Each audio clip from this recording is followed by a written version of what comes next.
Good evening and thank you for joining me. Again, my name is Rod Batiste. I'm a former middleweight champion of the world in full contact karate, and I am the inventor of Escape Strategies, which stands for the easy system of control and practical emergency strategies. Now, today, I want to talk to you about being safe in the high season of possible attacks. That season runs between late October and mid-June. Why is that? That's because it gets darker earlier in those months and it stays darker longer. And right about the holiday seasons, people are more inclined to be carrying large sums of money with them with the intent of doing holiday shopping. So the criminal element know these things about ordinary people, everyday people, and they plan their attacks accordingly. Another period of time that you want to watch out for are the 1st and the 15th of the month, because if you're on public assistance, that's when you're more likely to be acquiring a check. And again, the criminal element are aware of this and they make plans accordingly. Today, I wanted to talk to you about the 10 most dangerous areas in just about any town, USA. Just about, not all towns, because some are still of the rural stage that haven't quite developed yet into the point where they have a lot of ATMs. But in most large cities, apple juice is the acronym that I use for the 10 most dangerous areas in that town.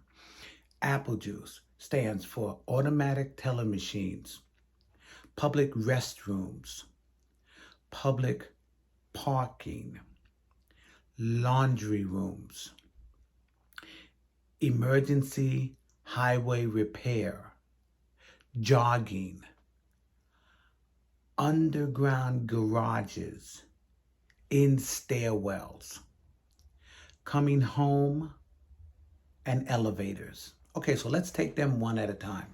Let's take automatic teller machines.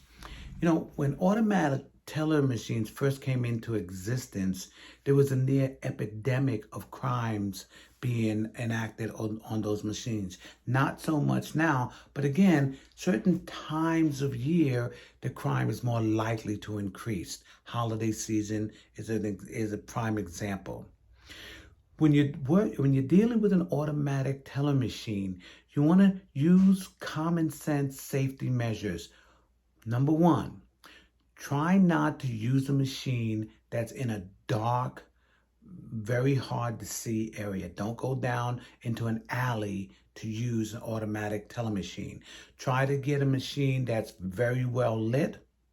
Try to get a machine that is accessible by a car. In other words, you can drive up to the machine, do your transaction while staying in the car, and then move on. Never count your money at the automatic teller machine.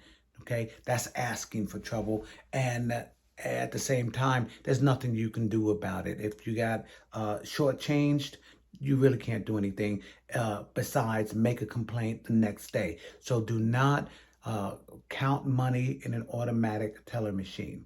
Okay, public restrooms. If you saw my other tape on date rapes, then you're familiar of my feelings about public restrooms. My ex-wife was attacked and raped in a public restroom. So they have a special place in my heart. When you're dealing with a public restroom, most women will ask a girlfriend to go to the restroom with them. What I'm going to do is take it one step further, and if you don't have a girlfriend with you, ask your male companion to go with you. Now, they're not going to go into the restroom, but they're going to stand just outside the door in calling range. So if something goes on in there and you need help, you can quickly call out and they'll be right at your aid.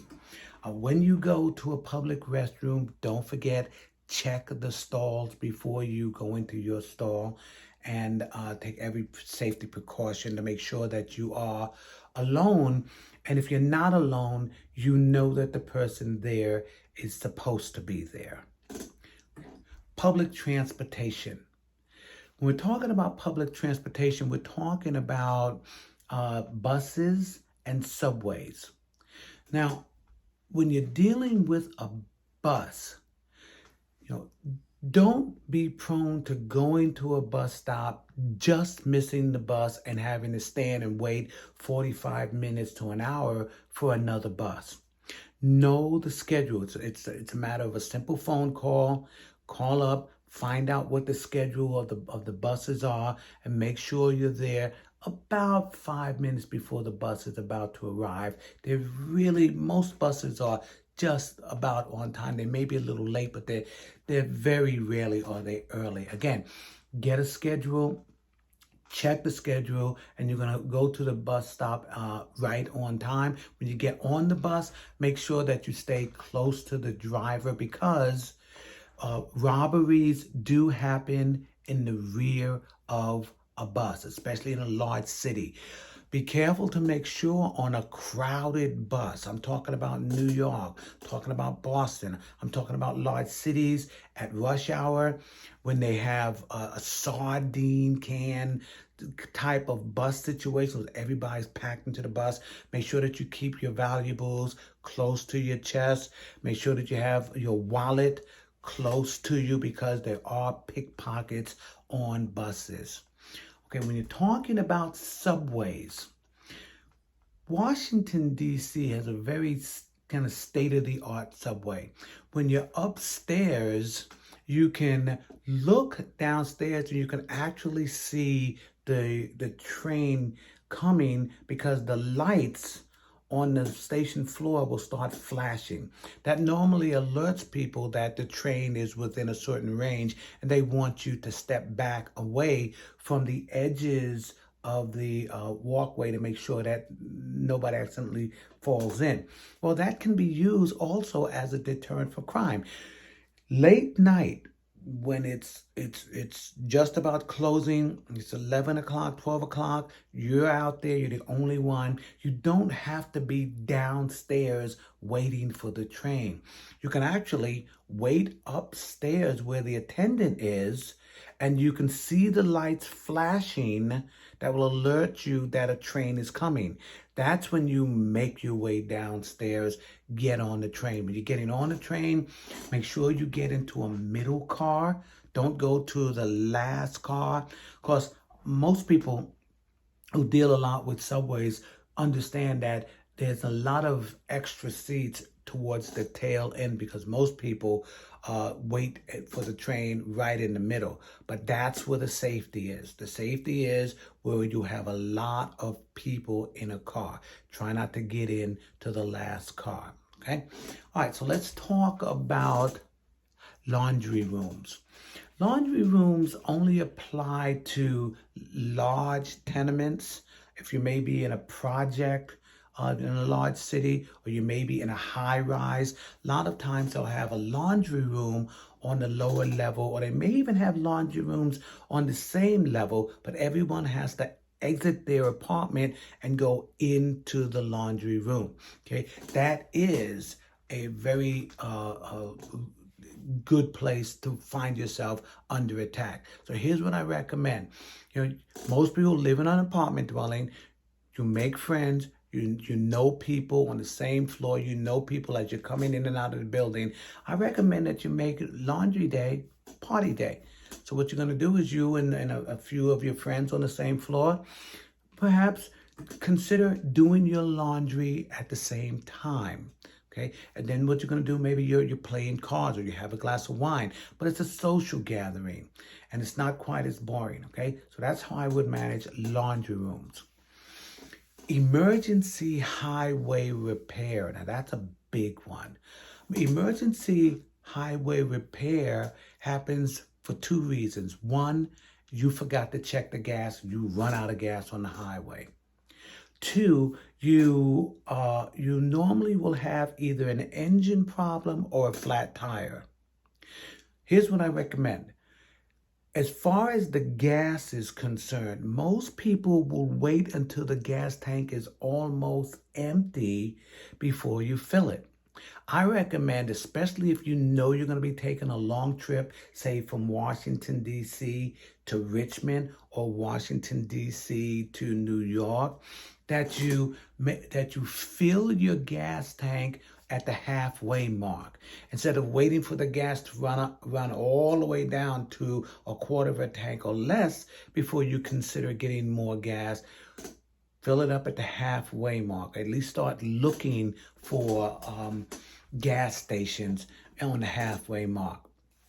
Engine problems, stay in your car, keep a phone with you, make the call for help, keep the doors locked.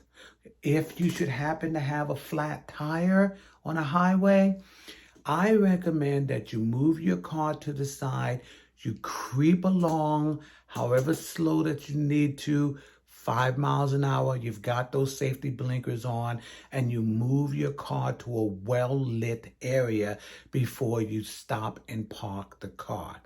If you happen to be on a highway under a light, make sure that you've called for assistance. If someone happens to stop by and ask if they could be of assistance, I recommend that you tell them politely that your husband has already left with another ride, and they are probably on their way back by this time, and you want to thank them. Because remember, these are different times. You probably have your cell phone. You probably called already.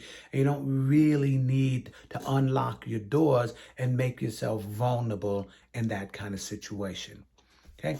But the key note there, keep your cell phone with you at all times in a long trip on a highway. Jogging. Okay, that's another biggie. And I'm going to say something to you it's really common sense when you think about it. Okay? Stay alert. Take the earphones out. Be very conscious of your surroundings when you're jogging. When you're jogging and you're listening to music, you are in a very, very vulnerable position. Please don't do that. Pay attention to your surroundings. If you're in a new area, like you're on a business trip and you go to a new city, walk the path or trail that you're going to be jogging so that you'll know the distance. You have a feel for the distance. But more importantly, you have an idea of where these unsafe spots are likely to be. They are bridges and any large trees or shrubbery right at where the bridge meets the road. Right there. Those are the places that you need to be very aware of. Any bushes, don't jog next to trees. You can be snatched off of the trail. Okay. Keep your phone with you at all time. But most importantly, stay alert. Never jog at night. It makes no sense. I know that some of you guys have a very difficult time sleeping. You feel, well, what the heck, I'm going to go out and I'm going to jog. It's a very, very bad decision. It's much more important to wait till dawn, wait till the sun comes up, wait till there's other people on that walkway. Okay, underground parking garages. Okay, so if you work in a large building, you parked your car in an underground garage, you stayed late, it's dark, and you're about to make your way home. Number one, make sure that you have your keys in your hand before you get to your car. Don't wait until you get to your car. Be searching around in your jacket, your purse, your coat, whatever, looking for your keys. There's a 5-second rule there, by the way. In other words, by the time you step out of the door and let your eyes adjust to the darkness, it should not take you more than 5 seconds to get to your car, get in the car, and lock the door behind you. It's a 5-second rule there. Okay, let me back up. When you are leaving a well-lit area and going out into a dark parking garage, Give your eyes a little time to adjust to the darkness before you step out into it. That means you come out of a stairwell, step out, wait a few seconds before your eyes adjust, survey your surroundings, make sure that you're the only one there. 5-second rule applies. Okay, in stairwells. In stairwells, normally happens when you're coming home, you decide you're going to take the stair instead of the elevator. Try not to do that. It's a bad decision. Just stay away from stairwells whenever possible. The only time that you should be on a stairwell is 2 reasons. One is there's a fire, and you are not going to take the elevator, so you decide to take the stairs. And the other reason is that you are probably going to do some exercise in the stairwell. You might walk up a stairwell, but if you're going to do that, do it with someone else, okay? Coming home. Now, and coming home happens when you parked on the street and you have to walk your walkway towards your house, and someone may be lurking behind the shrubbery in your house, right in the front.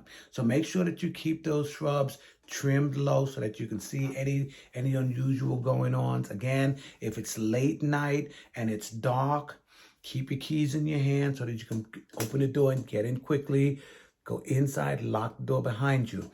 If you go into your home and there's someone there that you don't know, turn and leave immediately. Do not try to confront them. Do not ask what they're doing there.